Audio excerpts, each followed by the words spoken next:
담임 목사님께서 이정표가 되는 신앙이라는 제목으로 말씀 증거해 주시겠습니다. 이 시간 우리 믿음의 고백을 하나님께 드림으로 예배로 나가도록 하겠습니다. 하나님 나를 사랑하신다. 하나님 내 인생에 크고 비밀한 계획 가지고 계신다. 하나님 오늘도 나와 동행하셔서 그 계획 이루어 주신다. 네, 아멘. 그렇게 될 줄로 믿습니다. 아멘. 조선시대의 명승으로 꼽히는 서산대사가 썼다고 알려져 있는 답설야중거라는 그 시가 있습니다. 이 시가 유명한 것은 백검 김구 선생님께서 어려운 결정을 내릴 때마다 언제나 이 시를 한 번쯤 음미하시고 나서 결정을 하였다 하여서 더 유명해졌습니다. 제가 읽어드릴 테니까 한번 들어보시기 바랍니다. 답설야중거 눈 덮인 들판을 걸어갈 때 불수호란행 어지럽게 함부로 걷지 말라. 금일 아하행적 오늘 내가 가는 이 발자취가 수작 후인정 뒷사람의 이정표가 될 것이니. 제가 한글만 모아서 다시 읽어드릴게요. 눈 덮인 들판을 걸어갈 때 어지럽게 함부로 걷지 말라. 오늘 내가 가는 이 발자취가 뒷사람의 이정표가 될 것이니. 왠지 이 시를 대하고 있으면 우리는 우리의 삶의 옷걸음을 다시 한번 다잡아 매게 되게 됩니다. 그도 그럴 것이 내가 사는 삶이 나 혼자의 삶으로 끝나지 않고 누군가의 삶의 이정표가 될 수 있다. 그렇게 말하기 때문에 그렇습니다. 특별히 지금 이 자리에 계신 우리 성도님들은 대부분 부모님이십니다. 여러분이 부모님이라는 사실은 여러분의 삶을 보고 자라는 누군가가 있다는 뜻일 것입니다. 흔히 자녀는 부모의 말을 보고서 자라는 것이 아니라 부모의 그림자를 보고 자란다고들 합니다. 이 땅의 부모들 중에 자녀에게 나쁜 말하는 부모 없고요. 나쁜 것을 가리키는 부모도 없습니다. 우리 성경에도 부모가 악할지라도 자녀가 떡을 달라 하면 돌을 주는 자 없고 생선을 달라 하면 뱀을 주는 자 없다. 그렇게 말하고 있습니다. 무슨 말입니까? 모든 부모는 자녀에게 좋은 거 주고 싶어하고 좋은 말 해주고 싶어 한다는 것입니다. 근데 우리가 우리 자녀들에게 해주는 그 말대로 자녀들이 자란다면 부모의 그림자를 보고 자란다는 말은 안 나왔을 것입니다. 이런 말이 우리에게 가슴을 찌르는 것은 우리가 하는 말로 자녀가 자라는 것이 아니라 우리가 보여주는 삶으로 자녀가 자란다는 것이기 때문일 것입니다. 부모는 말로 영향을 끼치는 사람이 아니라 삶의 그림자로 영향을 끼치는 사람이라 저는 그렇게 믿습니다. 조금은 부정적인 예이긴 하지만 그리고 혹시 제가 이 이야기를 한 것 때문에 누군가가 상처받을 수도 있겠지만 상처받지 마시고요. 기도하세요. 그런 일이 여러분에게 일어나지 않기를 위해서. 미국 UCLA 대학의 사회학과 교수로 재직하고 있는 니콜러스 웰핑거스라는 사람이 부모로 살아간다는 것이 얼마나 큰 책임을 우리에게 끼치는가에 대한 연구를 하였습니다. 그는 부모의 이혼과 그 부모 밑에서 자란 자녀들의 이혼이 가지는 상관관계에 대해서 조사하였습니다. 웰핑거 교수가 미국 성인 8,590명을 조사한 바에 따르면 2회 이상 이혼한 부모 밑에서 자란 자녀들 가운데 이혼한 사람들의 비율이 67%나 되고 한 차례 이혼한 부모를 둔 자녀들의 이혼율은 58%로 정상적인 가정에서 자란 자녀들의 이혼율인 41%보다 거의 20% 이상 높은 것으로 드러났습니다. 특히 2회 이상 이혼한 가정에서 자란 자녀들도 본인도 2회 이상 이혼할 확률이 26%나 되는데 정상적인 가정에서 자라서 2회 이상 이혼할 확률인 9%보다 무려 3배 이상 높은 것으로 드러났습니다. 웰핑거 교수는 이 보고서를 마감하면서 이렇게 결론을 내고 있습니다. 이혼한 부모 가정 밑에서 자란 자녀들은 부부간에 문제가 생기면 그 부모들이 했던 것처럼 문제를 해결하려고 한다기보다는 문제로부터 도망치려고 하는 경향이 일반적인 가정의 자녀들보다 강하다는 것입니다. 그건 누가 그렇게 하라고 가르치는 게 아니라 부모로부터 그렇게 보았기 때문이라는 것입니다. 이 자리에 계신 분들 중에 혹시라도 자의건 어떤 외적인 이유건 간에 갈라진 분이 계시다면 기도하십시오. 그런 영향력이 여러분 자녀에게 흘러가지 않도록 하나님께서 막아주실 수 있다 저는 믿습니다. 부모는 자녀 앞에서 살아가는 존재이고 스승은 제자 앞에서 걸어가는 사람입니다. 그리고 누군가 앞에서 먼저 살아가고 먼저 걸어가는 사람은 가르침에도 책임이 있지만 삶에도 책임이 있습니다. 우리가 가르친 대로 살지 않기 때문입니다. 우리가 보여준 대로 살기 때문에 그렇습니다. 이는 믿음의 영역에서 동일하다고 생각합니다. 내가 어떻게 믿느냐가 내 자녀의 믿음을 결정하는 게 태반입니다. 내가 어떻게 믿고 있는가가 내 배우자의 믿음을 결정하는 것도 대부분입니다. 그러니까 내 믿음으로 끝나지 않아요. 반드시 그 믿음이 누군가에게 영향을 줍니다. 그래서 무섭습니다. 가장 대표적인 예가 아마 엘리야와 엘리사에 대한 이야기가 아닐까 싶습니다. 우리가 잘 알고 있는 대로 구약 선지자를 가장 대표하는 사람 한 사람만 꼽으라면 그 사람은 엘리야입니다. 그리고 그 옆에서 언제나 24시간 동행했던 사람이 엘리사였습니다. 그리고 훗날 엘리사가 엘리야의 후계자가 되었다는 거 우리가 잘 알고 있습니다. 열왕기하 2장은 바로 이 엘리야하고 엘리사가 바톤 터치를 하는 장면을 기록하고 있습니다. 마지막으로 이제 하나님께서 엘리야를 불러가시려고 합니다. 엘리야가 그걸 느꼈습니다. 엘리사에게 이렇게 말했습니다. 3번이나 너는 여기 머물러 있으라고. 나 혼자 가겠다고. 근데 엘리사가 가만 놔두지를 않습니다. 마지막 지점까지 쫓아갑니다. 그리고 마지막 지점에 가가지고 엘리사 옆에 딱 달라붙어 있을 때 엘리야가 이렇게 말하죠. 너가 나한테 뭐를 원하냐고. 그때 엘리사가 이렇게 말하죠. 당신의 영감의 갑절을 원합니다. 이 말은 엘리사가 엘리야보다 2배나 뛰어난 선지자가 되겠다는 말이 아니라 일반적으로 유대인들은 장자법이라는 것이 있습니다. 장자에게는 다른 아들보다 2배를 줍니다. 여러분 구약시대에 보면 이 엘리야 때 특이하게도 선지자 생도들이 있다는 걸 보게 됩니다. 엘리야를 쫓아다니는 생도들이 있었습니다. 그리고 그 생도들하고 사실 엘리사하고는 어떻게 보면 동급이에요. 근데 엘리사가 이렇게 생각하는 겁니다. 난 동급되고 싶지 않다고. 내가 당신의 사역에 장자이고 싶다고. 그러니까 갑절의 영감을 주십시오. 제가 이 본문을 읽다가요. 갑자기 새벽 예배 때 3년 전쯤 됐습니다. 새벽 예배 때 갑자기 이런 생각이 들었어요. 홍정길 목사님이 은퇴하실 텐데. 갑자기 생각이 들더라고요. 그러면 그분의 목회 영감은 누군가에 가야 될 텐데. 아무도 구하지 않으면 그냥 사라져 버릴 텐데. 그래서 제가 기도하기 시작했죠. 그 영감을 제게 주십시오.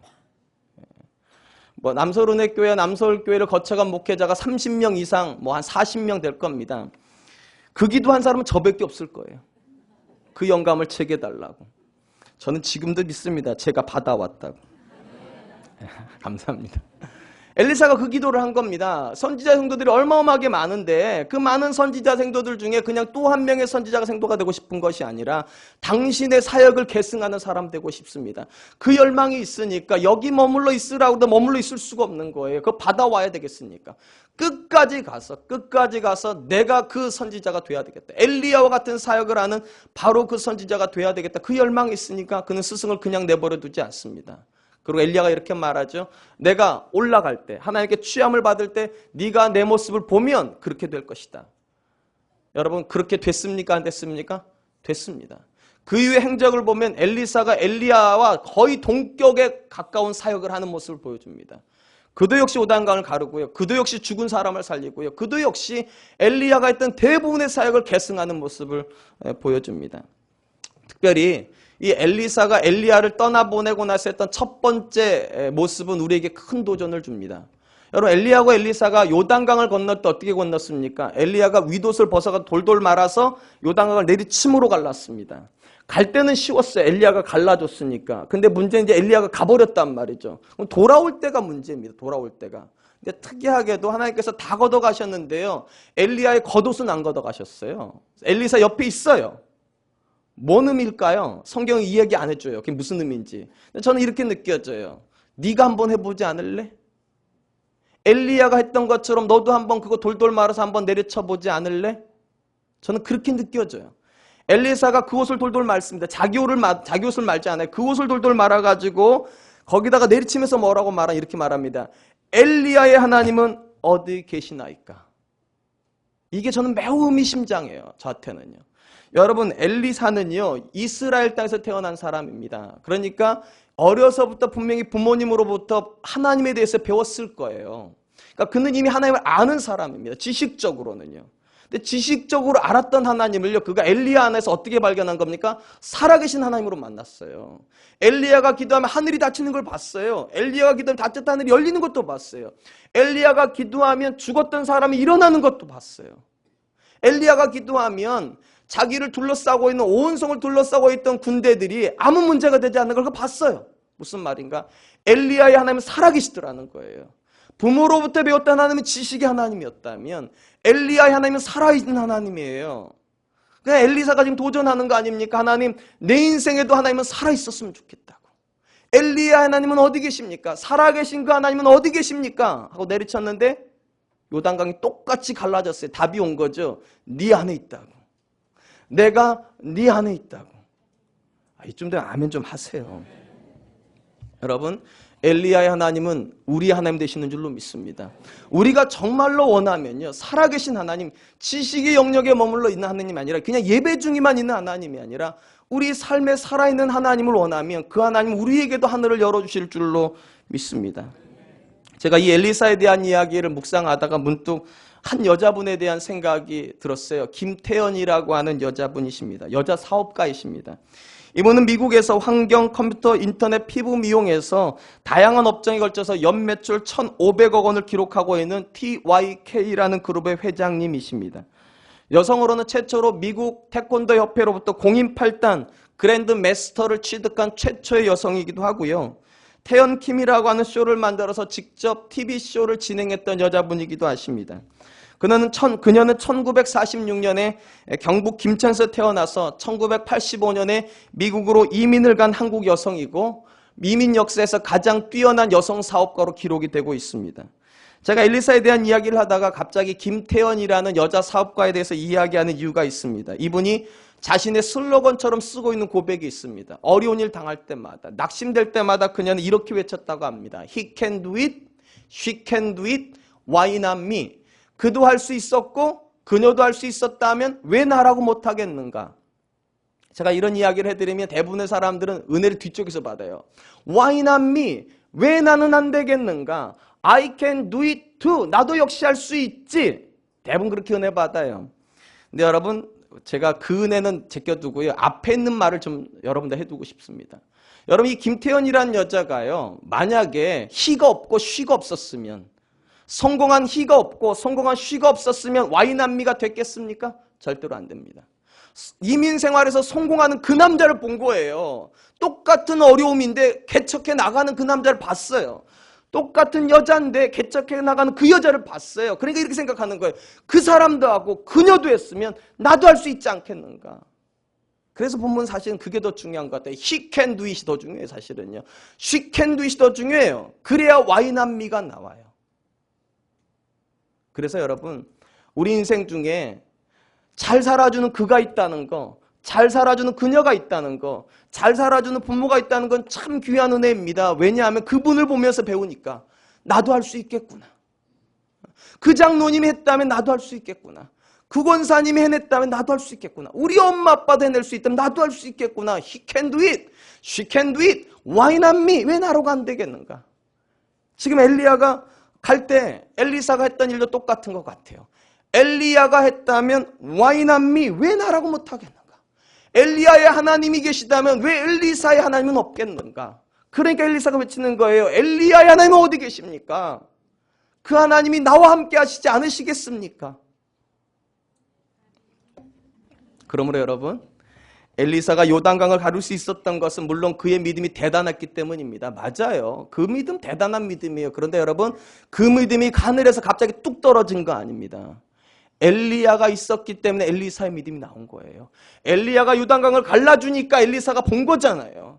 그리고 생각하는 거잖아요. 엘리야가 했다면, 엘리야 안에서 하나님이 그 요단강을 갈라줬다면 내 안에서도 요단강을 갈라주시겠구나.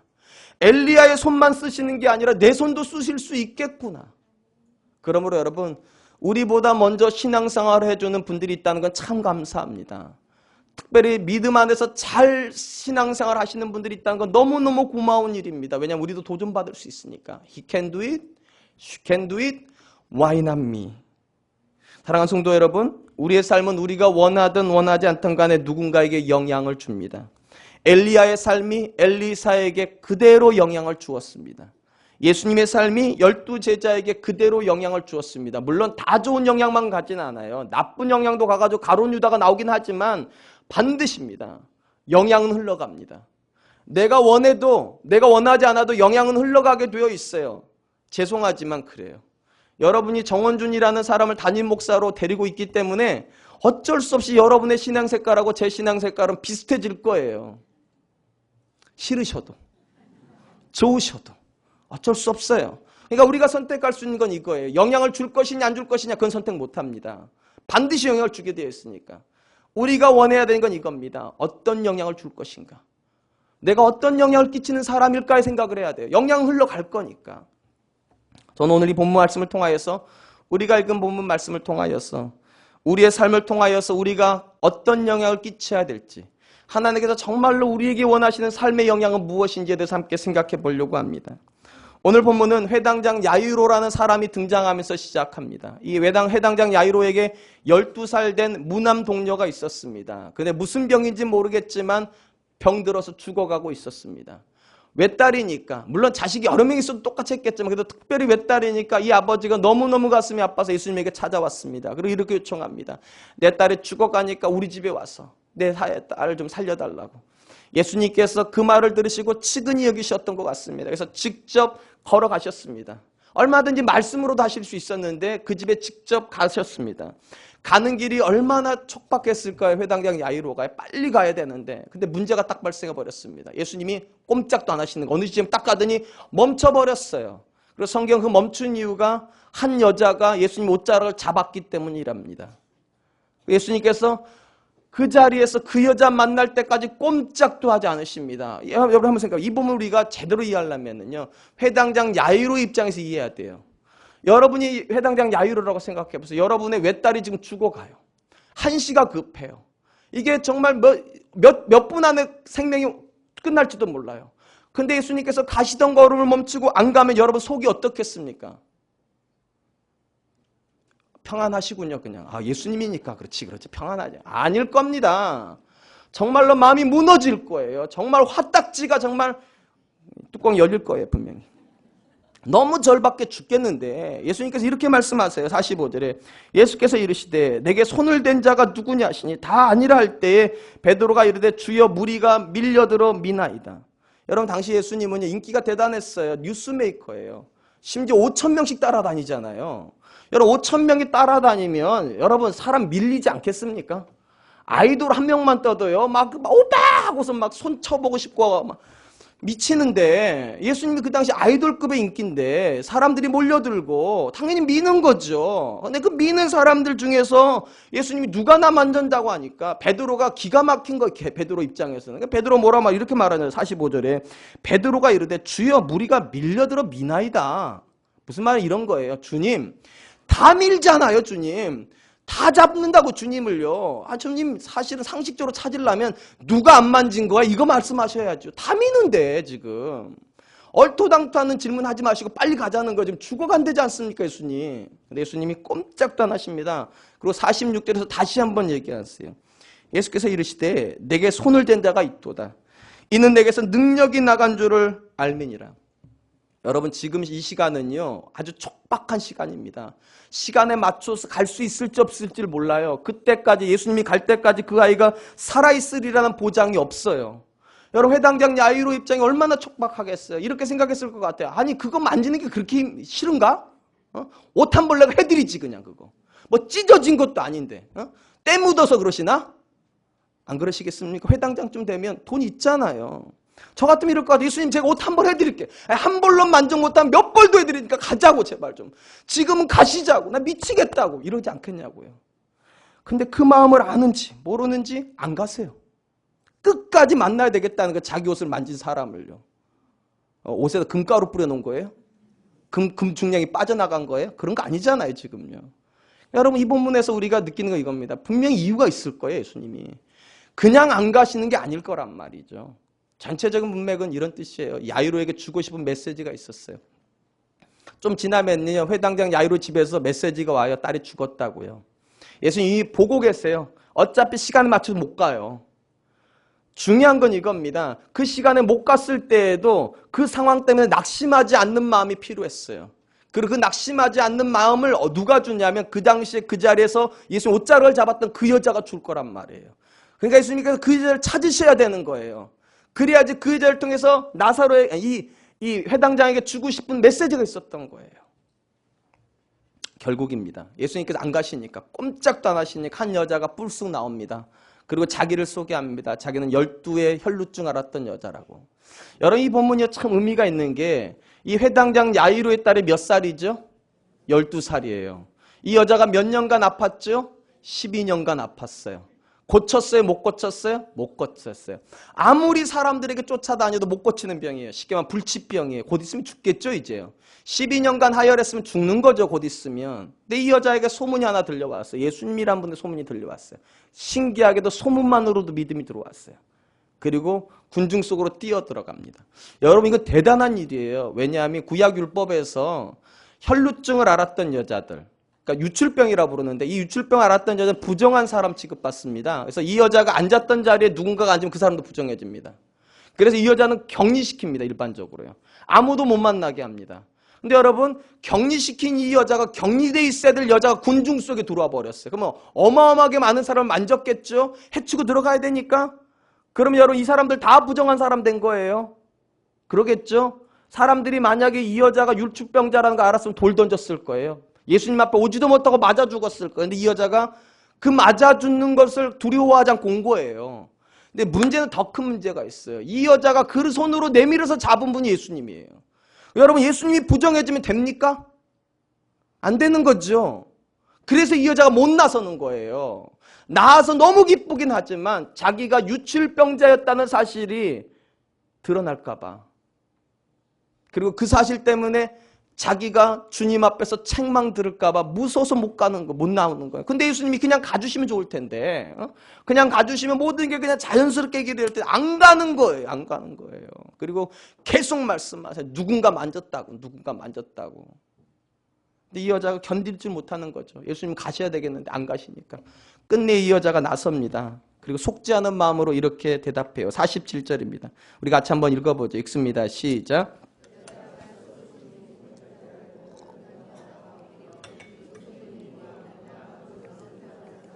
여기 이렇게 되어 있습니다. 그 손댄 이유와 그 나온 모든 것을 알렸다. 여러분, 이 여자가 분명히 고백했겠죠. 저는 12년간 혈루병 앓았던 여자입니다. 사람들이 다 깜짝 놀랐겠죠. 왜냐하면 이 여자가 해치고 나왔을 테니까. 그러니까 만졌던 대상들은 다 기겁했겠죠. 내가 오늘 더러워졌네. 여러분, 이제 이 사람들이 이제 이렇게 예수님께서 이렇게 말하길 기대하셨지 모르겠어요. 돌 들으라고. 쳐 죽여야 되겠다고, 이놈의 여자는. 아, 죄송해요. 이렇게 말했어요. 아니, 구약율법은 그런 거니까요. 그런데 이 예수님께서 그렇게 말씀을 하지 않으세요. 오히려 칭찬을 하세요. 책망과 비난을 해줄 거라고 생각했는데, 그 예수님 비난할 거 생각했는데 예수님이 뭐라고 말씀하시는가? 48절에 예수께서 이르시되 따라 내 믿음이 너를 구원하였으니 평안히 가라 하시더라. 너의 믿음이 너를 구원했다. 쉽게 말하면 12년 동안 그 누구도 못 고쳤던 그 병을 너의 믿음이 고쳤다는 거예요. 너의 믿음이요. 여러분, 이렇게 함으로 회당장 야이로의 집으로 가는 동안에 만났던 12해 혈루증 앓았던 여자에 대한 이야기가 해피엔딩으로 끝납니다. 근데 여러분 생각해 보세요. 12년 동안 누구도 고치지 못했던 그 병이 한 번의 터치로 고쳐졌다면 누가 가장 은혜 받았을까요? 여러분이라면 누가 제일 많이 은혜 받았을 것 같습니까?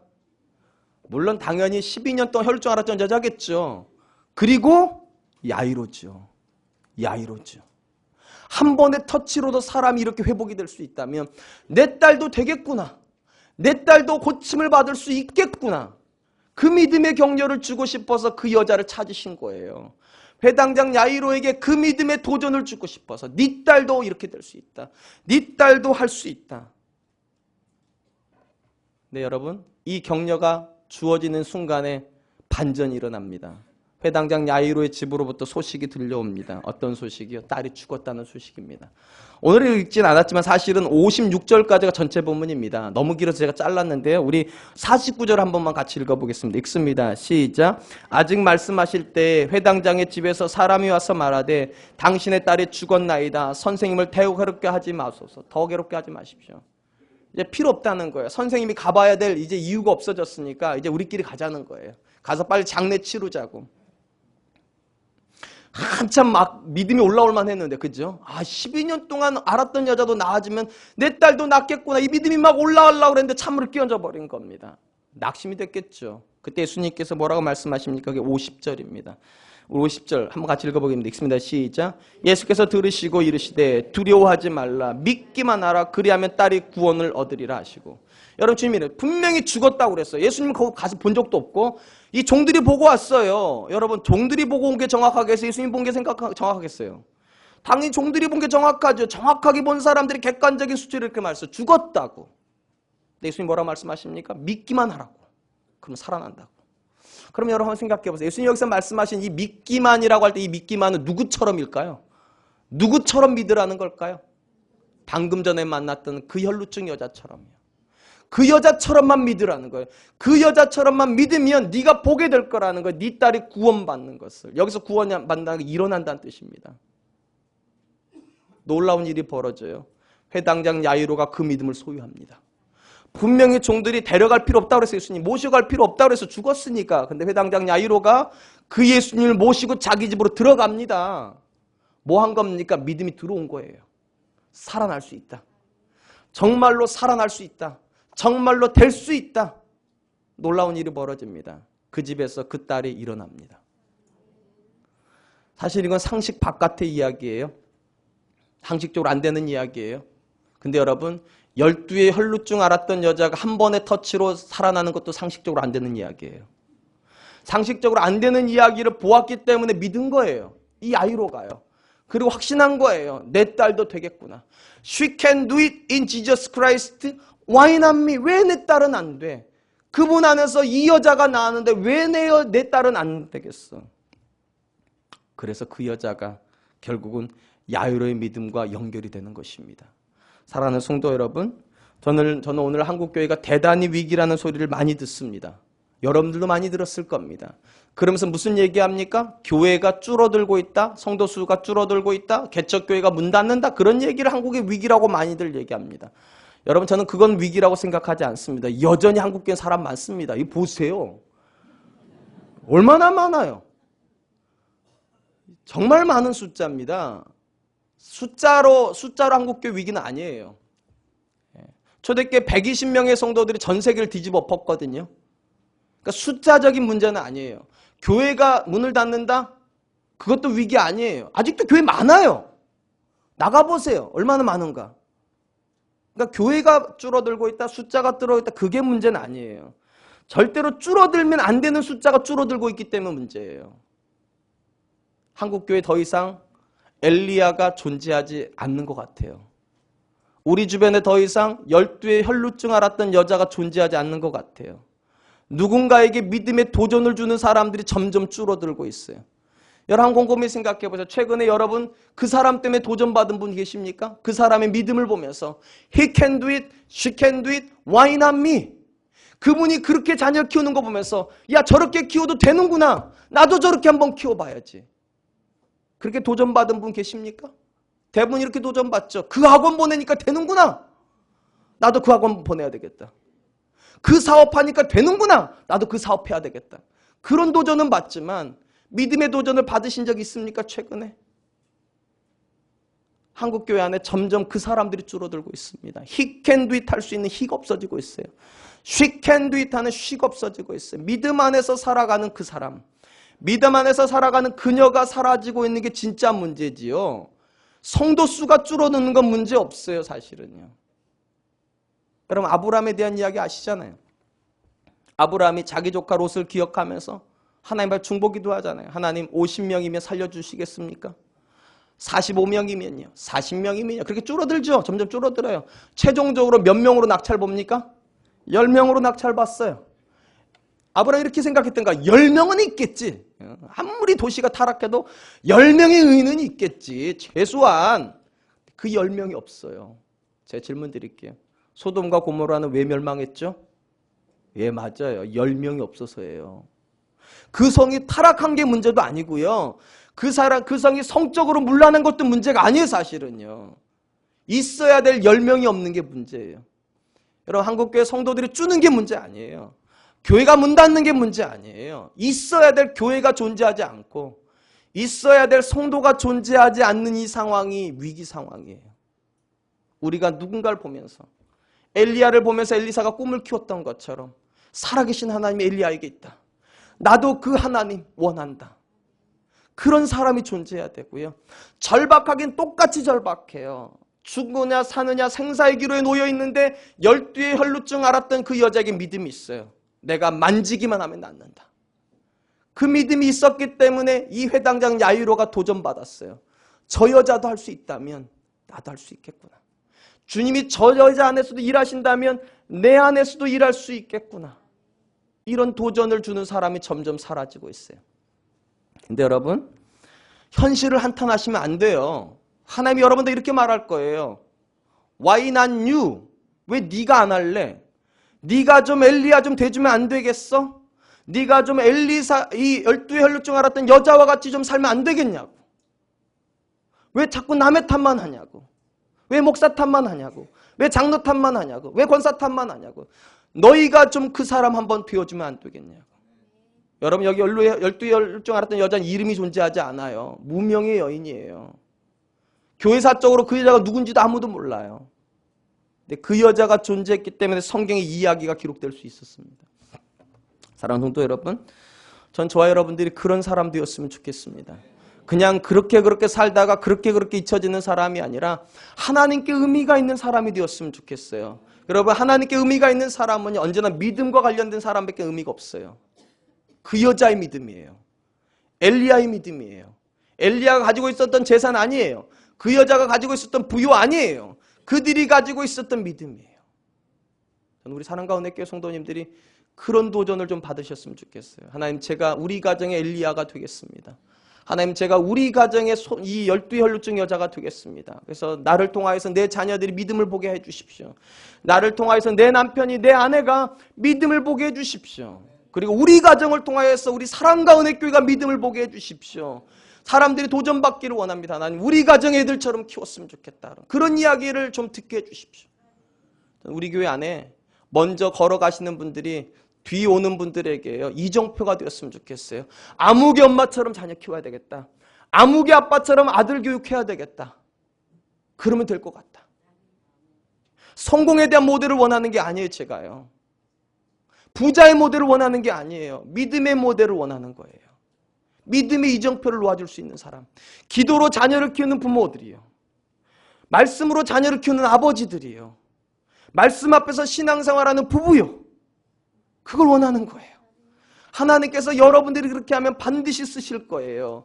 엘리야를 통하여서 엘리사를 세우시는 것처럼, 12의 혈루증 앓았던 여자를 통해서 바로 그 야유를 세웠던 것처럼. 제가 지난주에 새해를 첫 열면서 그런 얘기했습니다. 주님 사랑하는 사람들 되자고. 이게 새해 첫 번째 메시지였다면 제가 드리고 싶은 두 번째 메시지는 이것입니다. 이정표가 되십시오. 그냥 혼자 근근히 신앙생활하는 사람 되지 마시고 누군가에게 도전을 주는 사람 되십시오. 멀리 갈 거 없습니다. 여러분 자녀에게 도전 주십시오. 믿음으로요. 여러분 배우자에게 믿음으로 도전 주십시오. 그리고 그 배우자와 그 자녀들이 이렇게 말하게 하십시오. He can do it, she can do it, why not me? 왜 나는 안 될까?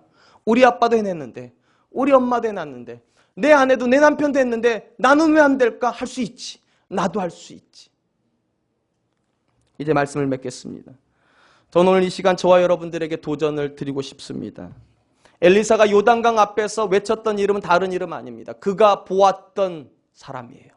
그가 눈으로 생생하게 보았던, 살아계신 하나님과 동행했던 사람의 이름을 불렀습니다. 엘리야의 하나님은 어디 계십니까? 주님께서 지금 이 야이로에게 말로 격려하지 않으셨어요. 한 여자를 세워놓고 말씀하시는 거죠. 믿기만 하라고. 누구나 다 하는 믿음이에요. 바로 방금 전에 만났던 12의 혈루증 여자와 같이 믿기만 하라고. 그럼 할 수 있다고. 여러분, 그 사람들이 사라지고 있는 게 한국교회라니까요. 그 사람들이 점점 없어지는 것이 우리의 현실이라니까요. 그 현실 앞에서 여러분 도전 좀 받으세요. 하나님, 저를 사용하십시오. 하나님, 제 믿음을 사용하십시오. 우리 가정의 믿음을 쓰십시오. 우리 교회의 믿음을 쓰십시오. 그래서 우리 교회를 통해서 한국교회가 새로워지게 해주십시오. 우리 가정을 통해서 우리 교회가 새로워지게 해주십시오. 나를 통해서 우리 가정이 새로워지게 하십시오. 이 믿음이 열망이 생기신다면 이렇게 기도하세요. 하나님, 내 믿음도 사용하십시오. 하나님, 내 믿음도 사용되어지기를 원합니다. 하나님, 나를 사용해 주십시오. 저와 여러분들이 새해에 이 기도를 정말로 많이 했으면 좋겠습니다. 하나님, 제가 하나님의 통로가 되고 싶습니다. 제가 하나님의 도구가 되고 싶습니다. 우리를 사용하여 주시옵소서. 이 시간 찬양을 한 곡 하려고 하는데요. 이 찬양은 85세 갈렙이 불렀던 고백을 기초로 합니다. 85세 누구도 정복 전쟁을 하려고 하지 않을 때 그는 믿음으로 이렇게 선언합니다. 아무도 못 정복하는 성이라 생각해도 헤브론 성을 향하여 하나님 이 산지를 내게 주십시오. 여러분 85세 할아버지가요 그 믿음으로 그 성을 점령하자요 모든 사람들이 정복 전쟁하는데 어려움이 없었습니다. 왜냐하면 봤기 때문에 믿음으로 되는구나. 믿음으로 산지가 정복이 되는구나. 여러분 2013년에 여러분들이 보여주셨으면 좋겠어요. 믿음으로 산지가 정복된다는 것을, 믿음으로 어려움이 정복된다는 것을, 믿음으로 환난이 헤쳐진다는 것을 정말 그렇게 됐으면 좋겠습니다. 이 시간 이 산지를 내게 주소서. 우리 같이 찬양하겠습니다.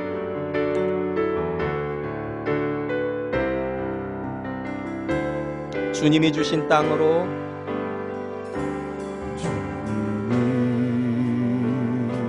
주신 땅으로 한 걸음씩 나아갈 때